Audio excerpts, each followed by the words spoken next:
안녕하세요. 결혼을 앞두고 있던 30대 여성입니다. 도무지 잠이 오질 않아서 결국 다시 컴퓨터 앞에 앉아 이렇게 사연을 씁니다. 저는 몇 년 전부터 유기견 봉사활동을 하고 있습니다. 제가 이 봉사활동을 하게 된 계기는 참 단순했어요. 대학교 졸업을 위해서는 봉사활동 점수를 채워야 했거든요. 동물을 좋아하니까 유기견 봉사를 해봐야겠다고 생각했고요. 그렇게 시작된 일이 어쩌다 보니 지금까지 이어지게 되었네요. 이제는 파혼했기 때문에 남자친구라는 호칭도 어색하게 느껴지지만 남자친구와 만나게 된 곳도 봉사활동 현장이었습니다. 사실 봉사활동을 오래 하다 보면 느낌이란 게 있거든요. 저 사람이 여기 왜 온 건지, 얼마나 열심히 할 사람인지 그런 것들이 눈에 보인달까요. 그래서인지 솔직히 남자친구에 대한 첫인상은 그렇게 좋진 않았습니다. 비슷한 나이대로 보이는 3, 4명의 남자들과 같이 왔었는데 어찌나 시끄럽고 정신사나운지, 놀러를 온 건지 도와주러 온 건지 알 수가 없었거든요. 하지만 2달, 3달이 지날수록 같이 왔던 친구들은 한 명씩 줄어드는 반면 남자친구는 꾸준히 모습을 보이더군요. 게다가 비슷한 나이대라곤 저와 남자친구밖에 남지 않다 보니 자의반 타의반으로 같이 움직여야 하는 상황이 생기기 시작했고요. 돌이켜 생각해보면 그러는 동안 서로 호감을 느꼈던 것 같습니다. 이후로 저희는 누가 먼저 사귀자곤 하지 않았어도 데이트를 하며 진지한 사이로 발전해 나갔고 어느 다른 커플들과 마찬가지로 행복한 연애를 하게 되었어요. 그러다 1년쯤 지났을 무렵 남자친구는 저에게 결혼하자며 청혼을 해왔지요. 청혼을 받고도 기뻐할 수만은 없었던 건 저에게는 남자친구에게 털어놓지 못한 비밀이 있었습니다. 그건 바로 제가 입양아라는 사실이었지요. 제가 입양아라는 사실을 알게 된 건 제 나이 17, 한참 사춘기로 예민한 시기였어요. 저희 부모님께서는 가능하다면 죽을 때까지 저에게 말해주지 않으려고 하셨다 했습니다. 저를 보육원에서 데리고 온 그날부터 단 한순간도 제가 부모님의 딸이 아니라고 생각해 본 적이 없으셨다며 말이에요. 하지만 사람들이 입양아에 대해 얼마나 많은 편견을 갖고 있는지 잘 알고 계셨기에 가능한 비밀로 하고 싶으셨다 했습니다. 저 역시 단 한순간도 제가 입양아일 거라곤 상상해보지도 못했습니다. 부모님 2분 다 저에게 정말 큰 사랑과 관심을 주셨기에 그런 상상을 한다는 자체가 저에겐 말이 되질 않았지요. 그럼에도 불구하고 결국 제가 진실을 알게 된 건 바로 친할머니 때문입니다. 이건 좀 벗어난 이야기이긴 합니다만 자식을 손가락에 비유할 때 이런 말을 하잖아요. 안 아픈 손가락은 없어도 덜 아픈 손가락은 있다고요. 저희 할머니에게도 일남사녀, 그러니까 저희 아버지와 4명의 고모라는 손가락이 있습니다. 그리고 저희 아버지는 그런 할머니의 손가락들 중 금태두른 손가락이었네요. 무슨 말이냐 하면 저희 아버지는 금이어우기야 애지중지 키워진 자식이었지요. 한 가지 예를 들자면 고모들이 해주신 이야기인데요. 어린 시절 할머니께서 밥을 지으시면 매니에 윤기가 좌르르 흐르는 부분은 주걱으로 살포시 떠서 아버지부터 주셨답니다. 고모들은 밥이 부족해서 찐감자로 식사를 대신할지언정 말이에요. 이처럼 아버지에 대한 할머니의 사랑은 동네 사람들이 다 알 만큼 유별나셨다 했습니다. 그런 아버지가 장가를 갔을 때, 그러니까 저희 어머니와 가정을 이루셨을 때 할머니께서 얼마나 손주보기를 학수고대하셨는지는 말하지 않아도 아실 것 같습니다. 하지만 어쩐 일인지 저희 부모님이 결혼식을 올리고 7년이란 시간이 흐를 동안 아기 천사가 찾아와 주지를 않더랍니다. 지푸라기라도 잡는 심정으로 병원에 갔다가 듣게 된 건 충격적인 소식이었는데 그건 바로 아버지에게 문제가 있다는 거였지요. 어머니와 아버지는 아이를 가질 수 없었고 2분은 고민 끝에 입양을 하기로 결심하셨대요. 할머니께서 그 이야기를 듣고 몇 날 며칠 머리를 싸매고 드러누우셨답니다. 뿐만 아니라 병원은 다 돌팔이라며 이게 다 아버지가 아닌 어머니 때문이라고 그렇게 억지를 쓰셨다네요. 저희 할머니가 원래 입이 거치시고 성격도 괄괄하십니다. 쌍욕은 안 하셔도 사람 가슴에 비수가 될 만한 말들을 아무렇지 않게 내뱉으시는 분이시지요. 제가 입양아라는 사실을 알게 된 날도 그랬습니다. 그날은 할아버지 제사를 지내기 위해 할머니 댁에 들렸던 날이었어요. 어머니와 고모들을 도와 자질구레한 심부름을 하고 있었는데 어쩌다 할머니와 제가 눈이 마주쳤습니다. 그때 저는 접시 여러 개를 나르고 있었는데 금방이라도 놓칠 것만 같아 신경이 곤두서 있었어요. 그래서 할머니랑 눈이 마주쳤음에도 뭐라 한마디 말도 제대로 붙이지 못하고 그릇 옮기기에만 집중을 해야 했지요. 그런데 할머니께서 갑자기 정말 뜬금없이 저더러 싸가지가 없답니다. 당신 알기를 뭐로 알아서 눈이 마주쳤는데도 고개를 피하냐고요. 그러더니 그때부터 저에게 악담을 퍼붓기 시작하셨습니다. 저더러 어디서 근본도 모르는 게 들어와서는 당신을 아주 깔본다면서 어이가 없답니다. 근본도 모른다니 그게 무슨 말씀이시냐고 저도 모르게 따지고 들었습니다. 그때 어머니와 아버지께서 그래도 어른이랑 맘먹으려고 들면 어쩌냐며 저를 방으로 밀어넣으셨어요. 왠지 뭔가 계속 찝찝하여 결국 집으로 돌아와 어머니를 붙들고 다시 한번 물었습니다. 장난 반, 진심 반으로 내가 어머니의 친딸이 맞냐고요. 그러자 어머니께서는 그게 무슨 말 같지도 않은 소리냐고 하시면서도 왜인지 크게 감정적으로 동요하시는 모습이었습니다. 결국 어머니 아버지와 4시간 가까이 이야기를 나눴던 것 같아요. 혹시나 제가 상처라도 받을까 걱정이 되셨는지 저를 품에 꼭 안고 그동안의 사정을 말씀해 주셨어요. 하지만 솔직히 이미 제가 받은 충격이 너무 컸던지라 아무것도 귀에 들어오지 않더군요. 이후로 한동안 힘든 시간을 보냈습니다. 하지만 부모님의 끝없는 이해와 도움으로 지금은 제가 입양아라는 사실을 잊고 그저 부모님의 하나뿐인 딸로서 살아가고 있어요. 할머니는 이미 다 알게 된 마당에 피도 한 방울 안 섞인 제가 손녀는 무슨 손녀냐며 저 보기를 거부하고 계시지만요. 상황이 이렇다 보니 주변 사람들에게 제가 입양아란 사실을 말하기가 쉽지 않았습니다. 주변 사람들은 저를 그저 성공한 사업가의 하나뿐인 외동딸로 알고 있었거든요. 저에게 잘해주는 다정한 사람들이 제가 입양아라는 걸 알면 할머니처럼 절 미워하고 인정해주지 않을까봐 무서웠어요. 게다가 핑계 같지만 솔직히 누구 하나 저에게 입양하냐, 친딸이냐 그런 걸 물어보지도 않는데 굳이 자진납세를 할 필요를 느끼지도 못했지요. 하지만 결혼 이야기가 나오기 시작하니까 과연 남자친구가 묻지 않는다고 해서 말하지 않는 게 옳은 건지 모르겠더라고요. 행여 결혼식을 올린 후 남자친구가 제가 입양아란 사실을 알게 되면 어떤 반응을 보일지도 걱정스러웠고요. 남자친구를 볼 때마다 거짓말을 하고 있는 것 같아서 마음이 불편했습니다. 결국 부모님께 어떻게 하면 좋을지 여쭈니 마음 가는 대로 하라고 하시더군요. 다만 남자친구가 있는 그대로의 저를 받아들이지 못한다 싶으면 그 결혼은 할 필요가 없는 거라고 조언해 주셨습니다. 며칠 뒤 남자친구가 저에게 자기 부모님을 소개하고 싶다고 하더군요. 그 말을 듣는 순간 이제는 정말 막다른 골목에 다다른 기분이었네요. 결국 그날 밤 남자친구와 술 한잔하면서 제가 입양아라는 사실을 털어놓았지요. 남자친구의 반응은 좀 놀란 눈치기는 했지만 제가 예상했던 것과는 많이 달랐습니다. 그게 무슨 상관이냐는 식이었지요. 남자친구의 덤덤한 반응에 오히려 제가 떨떠름할 지경이었어요. 그래도 큰 산을 넘어선 기분이라 한결 마음이 편하더군요. 하지만 막상 남자친구의 집에 도착하니 생각지도 못했던 일이 저를 기다리고 있었습니다. 바로 어머님 아버님께서 저를 대하시는 태도였어요. 예비 시댁에 인사드리러 갈 때는 다들 선물 하나는 사간다고 하길래 저도 크게 의미를 두지는 않고 예의상 한우 세트를 사갔습니다. 그러자 어머님께서는 뭘 이런 걸 다 사왔냐 하시더니 정말로 뜬금없이 그럼 저는 낳아주신 부모님과 길러주신 부모님 중 어느 쪽이랑 입맛이 비슷하냐고 물어보시더라고요. 예상치 못한 질문에 당황스러웠지만 길러주신 부모님과 비슷하지 않을까요? 라고 대답했습니다.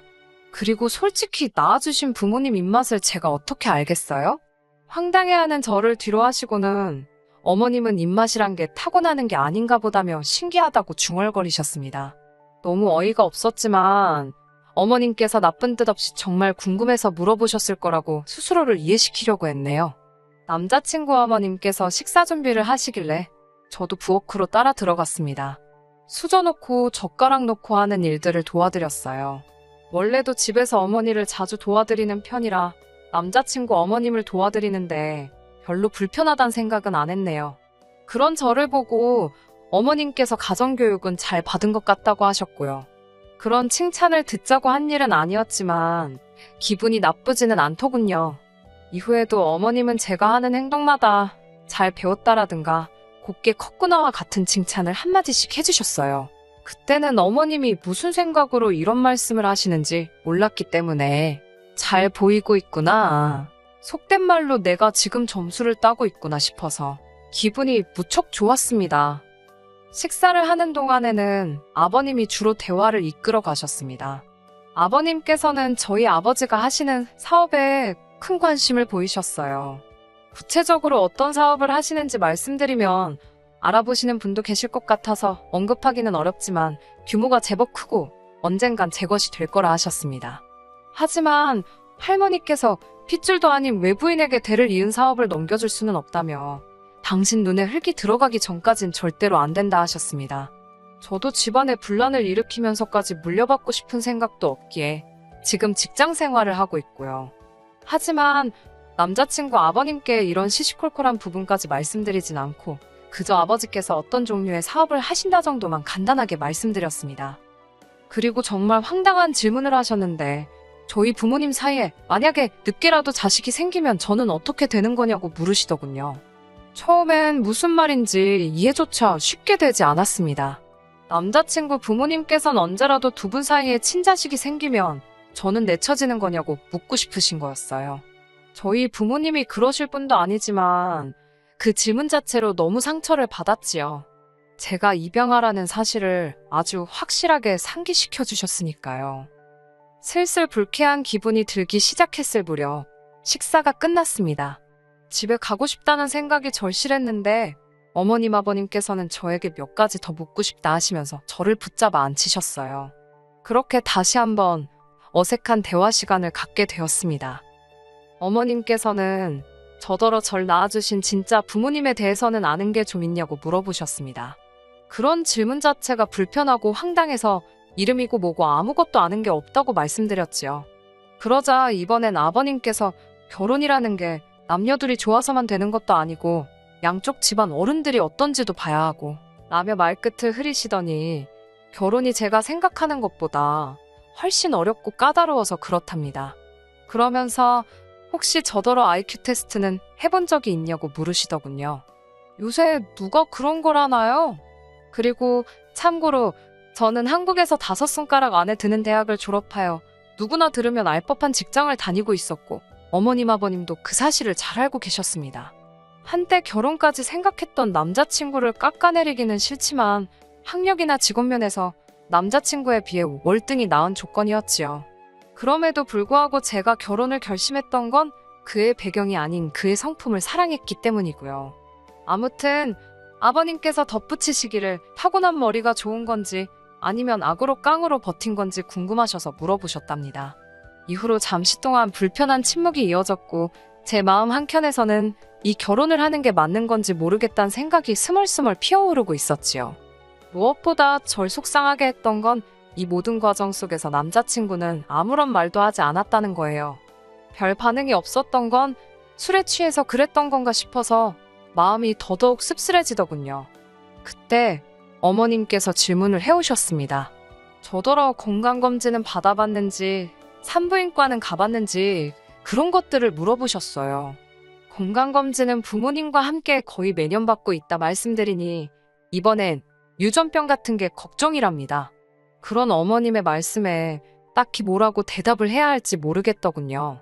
저도 정말로 절 낳아주신 친부모님께서 어떤 사람들인지 알지 못했으니까요. 이쯤 되니까 도대체 무슨 말씀이 하고 싶으신 건지도 모르겠고 기분만 점점 나빠지고 결국 제가 먼저 어머님 아버님께 혹시 저한테 뭐 궁금하신 게 있으신지 여쭈어 봤습니다. 저는 솔직히 저를 낳아주신 부모님에 대해서는 아는 바가 없지만 저를 길러주신 부모님에 대해서는 무엇이든 대답해드릴 수 있다고 말이지요. 그러자 어머님이 하시는 말씀은 충격적이었습니다. 피는 물보다 진하다는 말 알지 않냐면서 그 피가 어디 가겠냐 이런 말도 있지 않냐고요. 저를 낳아주신 분들이 어떤 사람인지 그걸 알아야 이 결혼을 허락할 수 있을 것 같다고 하셨습니다. 황당해서 제가 남자친구를 쳐다보니까 남자친구가 미안하지만 어머님 말씀도 틀린 게 하나 없답니다. 뒤에 어머님께서는 일단 당신 아들이 저를 너무 좋아하니까 반대하지는 않겠다며 대신 사람을 사서 제 뒷조사를 하시겠다더군요. 그러면서 기왕 이렇게 된 거 다 같이 저를 낳아주신 부모님이 누군지 한번 찾아보자셨습니다. 제가 그 사람들을 왜 찾냐고 하니까 너의 뿌리가 궁금하지도 않냐면서 당신들은 제 출처를 확인하기 전까지는 완전히 저를 받아들일 수 없다셨습니다. 더불어 당신과 함께 건강검진도 받고 산부인과도 가서 어떤 병이나 유전적으로 하자가 없는지도 확인해 보자셨어요. 말 같지도 않은 어머님의 말씀에 너무 어이가 없어서 이유를 물어볼 가치도 느끼지 못했습니다. 제가 어머님께 지금 쇼핑이라도 하시는 거냐고 저를 뭐라고 생각하시고 이렇게 무례하게 행동하시냐 물었습니다. 어머님 아버님 두 분 다 하신다는 말씀이 그러면 자기들이 뭘 믿고 당신 아들과 결혼을 시키냐입니다. 원래 부모를 보면 자식을 아는 법인데라며 말끝을 흐리셨고요. 저는 더 이상 이런 막말을 듣고 있을 이유가 없다고 생각했고 하신 말씀을 그대로 되돌려드렸습니다. 어머님 아버님이 이렇게 생각이 없으시고 막말을 하시는데 거리낌이 없으신 걸 보니 남편에게 상식과 교양을 기대하긴 그른 것 같다면서 저는 그런 남자를 남편으로 맞을 생각이 조금도 없다고요. 그리고는 냉장고를 열어 제가 사왔던 한우를 다 끄집어내어 하나도 빠짐없이 챙긴 뒤 그 집을 나왔습니다. 그대로 차에 올라타니 남자친구가 이렇게 가면 키워주신 부모님 얼굴에도 똥칠하는 거라며 저더러 잘 생각하랍니다. 저는 키워주신 부모님이 아니라 그냥 부모님이라고 입조심하라고 소리를 질렀고 그대로 차를 출발시켰습니다. 그리고는 바로 부모님 댁으로 향했어요. 인사드리러 간다던 애가 눈물 콧물을 흘리며 집에 도착했으니 부모님이 얼마나 놀라셨을지 말씀드리지 않아도 아실 거예요. 부모님께 남자친구 집에서 들었던 막말들을 전하니 무슨 그런 집구석이 다 있냐면서 크게 노하셨습니다. 이후로 며칠 동안 남자친구에게서 간간히 미안하다는 전화와 문자가 오긴 했지만 제 마음은 나아지지 않더군요. 오히려 그 집에서 바보같이 당하고 온 게 생각나 분한 마음만 커져갔습니다. 하지만 결혼한 사이도 아니다 보니 제가 실질적으로 남자친구에게 줄 수 있는 타격은 없더라고요. 그게 지금도 한이라면 한입니다. 어머니께서는 보란듯이 잘 살면 그것이 최고의 복수라며 저를 안아주셨습니다. 그리고 저에게 낳아주신 부모님이 궁금한지 물어보셨어요. 저는 궁금하지 않다고 말했습니다. 저에게는 어머니 아버지가 계시고 두 분이면 충분하다고요. 남자친구는 뭔가 깨달은 바가 있는지 아니면 자기 인생에 저 같은 여자는 다시 못 만날 걸 깨닫기라도 했는지 미안하다며 몇 번 집 앞에 찾아오기도 했습니다만 저희 아버지께 걸려서 온갖 욕이란 욕은 다 처먹었습니다. 한 번은 아버지께서 갯값은 물어주면 그만이라며 골프채를 휘두르시는 걸 간신히 말리기도 했네요. 지금 저는 부모님 댁에서 몸과 마음을 추스리며 지내고 있습니다. 입양아란 사실이 제가 아닌 척 한다고 사라지진 않겠지요. 하지만 더 이상 그 사실 때문에 주눅들어 살지 않으려고요.